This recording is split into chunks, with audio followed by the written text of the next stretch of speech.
अस्सलाम वालेकुम दोस्तों, ये भाई देख रहे हैं इनकी जो बैग होता है ना, ये बैग त्रोड़ा जो होता है जाली, इसको काफ़ी जो है ना बेहतरीन तरीके से जो है ना डिज़ाइन करते हैं। ठीक है, इनके प्रॉपर अपने डिज़ाइनर होते हैं ताकि प्याज आपको खूबसूरत नज़र आए।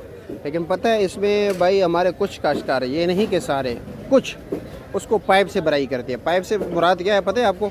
अब ये जाली आपको कितना ज़बरदस्त प्यारे प्याज नज़र आ रहे हैं। ठीक है, इर्द गिर्द आपको एक जैसे प्याज नज़र आ रहे हैं। अब ये जो है ना ऐसे करते हैं। अब ये मैं नहीं कह रहा हूँ कि यही जाली है, ठीक है, लेकिन अब ये देखो इसके जो है ना दरमियान में पाइप लगाया जाता है। ठीक है, इर्द गिर्द जो है ऐसे ज़बरदस्त प्याज लगाए जाते हैं। दरमियान में जो है ना ये चीज़ लगाया जाता है। ठीक है, तो ये प्याज जो होता है ना ये मिक्स आता है।